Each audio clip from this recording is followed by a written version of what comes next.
Welcome to our channel learnt. இன்றைக்கி நம்ம பார்க்க போகிற ஃபங்க்ஷன் நேம் என்னென்னா ஷார்ட் ஃபங்க்ஷன் எதுக்கு யூஸ் ஆகுது அப்படின்னு கேட்டிங்கன்னா, ஒரு மிக்ஸ்டாக, அதாவது ஒரு குப்பை மாதிரி மிக்ஸ் பண்ணியிருக்க டேட்டாவை நமக்கு தேவைக்கு ஏற்ற மாதிரி அரேஞ்ச் பண்ணுறதுக்கு யூஸ் பண்ணுற ஃபங்க்ஷன் நேம் என்னென்னா ஷார்ட். என்கிட்ட ஒரு எக்ஸாம்பிள் இருக்குது. என்னென்னா, இதில் நேம் ஆஃப் த ஸ்டூடெண்ட் இருக்காங்க அண்டு ரோல் நம்பர் இருக்குது. அவங்களுடைய ரோல் நம்பர் ஆர்டராக இருக்குது. But name of the student எனக்கு எப்படி வேணும்னா அசெண்டிங் ஆர்டரில் வேணும். அதாவது A to Z அப்படின்ற ஆர்டரில் வேணும். பட் இது வந்து மிக்ஸ்டாக இருக்குது. ஸோ நான் இப்போ அசெண்டிங் ஆர்டரில் எழுதணுன்னா நான் அந்த இடத்துல என்ன பண்ணலான்னா ஷார்ட் ஃபங்க்ஷன் யூஸ் பண்ணலாம். ஃபஸ்ட்டு நீங்கள் அந்த டேட்டாவை செலக்ட் பண்ணுங்கள். செலக்ட் பண்ணிவிட்டு நீங்கள் ரைட் கிளிக் கொடுத்தும் ஷார்ட் ஃபங்க்ஷன் யூஸ் பண்ணலாம். ஆர் உங்களோட ஹோம் டேபில் ரைட் கார்னரில் ஷார்ட் ஃபங்க்ஷன் இருக்கும். ஸோ இங்கே பார்த்தீங்கன்னா ஷார்ட் ஃபங்க்ஷன், அதாவது ஷார்ட் அண்ட் ஃபில்டர்னு இருக்கா. ஸோ அதை கிளிக் பண்ணுங்கள். ஸோ A to Z தான் நம்ம என்ன பண்ண போகிறோம், ஷார்ட்டஸ்ட் பண்ண போகிறோம், லோவர் டு ஹையஸ்ட். ஸோ இப்போ வந்து அது என்ன கேட்குதுன்னா, expand the selection or continue with the current selection. So நீங்கள் உங்களுடைய செலெக்ஷனை வந்து எக்ஸ்டெண்ட் பண்ண போகிறீங்களா, ரோல் நம்பருக்கும் அந்த சேஞ்சஸ் எடுத்துகிட்டு வரணுமா, இல்லை நேம் ஆஃப் த ஸ்டூடெண்ட் மட்டும் சேஞ்சஸ் எடுத்துகிட்டு வந்தால் போதுமா அப்படின்னு கேட்குது. எனக்கு ரோல் நம்பரில் பிரச்சனை இல்லை. பிகாஸ் ரோல் நம்பர் என்ன தான் இருக்குது, ஆர்டராக தான் இருக்குது. எனக்கு நேம் ஆஃப் த ஸ்டூடெண்ட்டில் தான் பிரச்சனை. அது என்னது, எனக்கு ஆர்டராக வேணும், A to Zல வேணும். ஸோ அப்போ நீங்கள் என்ன கொடுக்கணும்னா continue with the current selection கொடுத்துட்டு ஷார்ட்னு கொடுத்தீங்கன்னா அது A to Zல என்ன தரும், உங்களுக்கு அவுட்புட்டை தரும். ஸோ இந்த இடத்துல நீங்கள் ஷார்ட் ஃபங்க்ஷனை யூஸ் பண்ணி உங்கள் வேலையை ஈஸியாக முடிக்கலாம். தென் நெக்ஸ்ட்டு இன்னொரு எக்ஸாம்பிள் அதே மாதிரியே இருக்குது. ஸோ இது என்னென்னா, நேம் ஆஃப் த ஸ்டூடெண்ட் நம்ம லாஸ்ட்டாக ஒரு வாரத்துக்கு முன்னாடி நம்ம ஸ்டூடெண்ட்ஸுக்கு வந்து டெஸ்ட் வச்சுருக்கோம். அவங்களுடைய மார்க்ஸை வந்து எழுதிட்டு வந்திருக்கோம். ஸோ இதில் ஃபஸ்ட்டு மார்க் யார், செகண்ட் மார்க் யார், தேர்ட் மார்க் யார்.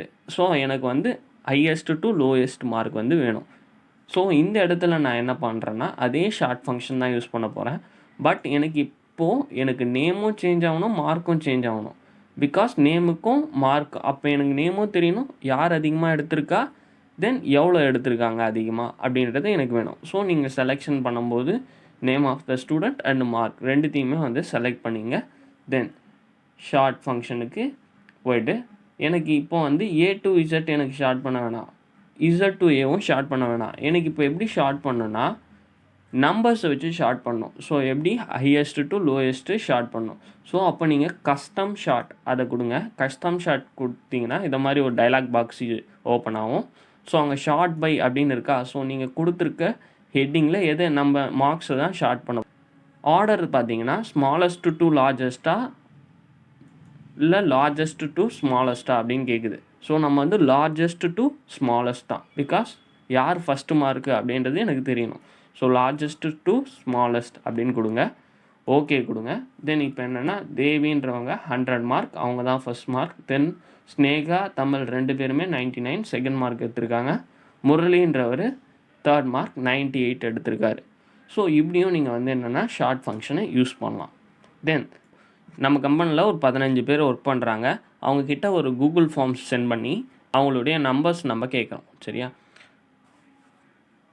ஸோ அவங்களுடைய நம்பர்ஸ் கேட்குறோம். ஸோ அவங்க வந்து கூகுள் ஃபார்ம் ஃபில் பண்ணுறாங்க. கூகுள் ஃபார்ம் ஃபில் பண்ணும்போது நம்மக்கிட்ட அவுட்புட் வந்து ஆர்டராக வராது. ஸோ யார் ஃபஸ்ட்டு ஃபில் பண்ணுறாங்களோ அவங்களுடைய அவுட்புட் தான் ஃபஸ்ட்டு வரும்.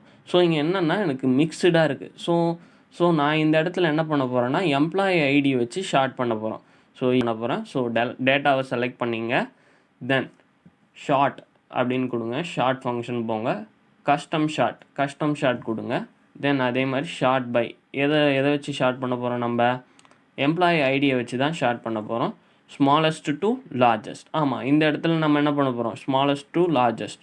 பிகாஸ் என்னது, employee ID start with lowest value, then எண்டில் ஹையஸ்ட் வேல்யூவில் முடியும். ஸோ ஸ்மாலஸ்ட் டு லார்ஜஸ்ட் கொடுத்தீங்கன்னா ஆகாஷோட மொபைல் நம்பர், தென் எம்ப்ளாயி எல்லாருடைய மொபைல் நம்பரும் எனக்கு ஆர்டராக வந்துடுச்சு. தென் வேறு எங்கெங்கெல்லாம் ஷார்ட் ஃபங்க்ஷன் யூஸ் பண்ணலாம் அப்படின்னு கேட்டிங்கன்னா, உங்களுடைய பிஸ்னஸில் கூட நீங்கள் ஷார்ட் ஃபங்க்ஷனை யூஸ் பண்ணிக்கலாம். ஃபார் எக்ஸாம்பிள், நம்ம நிறைய பிரான்ச்சஸ் வச்சு நம்ம என்ன பண்ணிகிட்ருக்கோம், பிஸ்னஸ் நடத்திட்டுருக்கோம். ஸோ எனக்கு சென்னையில் வந்து 1,20,000 சேல்ஸ் நடக்குது. தென் அதர் பிரான்ச்சஸில் இவ்வளோ சேல்ஸ் நடக்குது.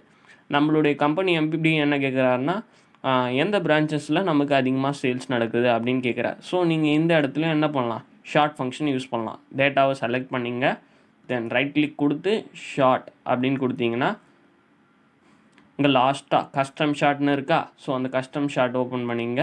தென் ஷார்ட் பை எதை வச்சு ஷார்ட் பண்ண போகிறோம், சேல்ஸை வச்சு தான் நம்ம ஷார்ட் பண்ண போகிறோம். தென் ஸ்மாலஸ்ட் டு லார்ஜஸ்ட்டா, லார்ஜஸ்ட் டு ஸ்மாலஸ்ட்டா, லார்ஜஸ்ட் டு ஸ்மாலஸ்ட். ஏன்னா அதிகமாக எங்கே சேல்ஸ் நடக்குதோ அதை தான் நம்ம வந்து தெரிஞ்சுக்க போகிறோம். ஓகே கொடுங்க. எந்த இடத்துல அதிகமாக சேல்ஸ் நடந்திருக்குன்னா கொல்கத்தாவில் அதிகமாக சேல்ஸ் நடந்திருக்கு. எவ்வளோன்னா 10 lakhs சேல்ஸ் நடந்திருக்கு. ஸோ இந்த மாதிரி நீங்கள் ஷார்ட் ஃபங்க்ஷனை நிறைய இடத்துல யூஸ் பண்ணிக்கலாம். இது வந்து உங்களுடைய டைமை ரொம்பவே சேவ் பண்ணும். ஸோ இந்த வீடியோ உங்களுக்கு பிடிச்சிருந்ததுன்னா லைக் பண்ணுங்கள். இந்த வீடியோ தெரியாதவங்களுக்கெல்லாம் ஷேர் பண்ணுங்கள். தென் மறக்காமல் நம்ம சேனலை சப்ஸ்கிரைப் பண்ணுறங்க.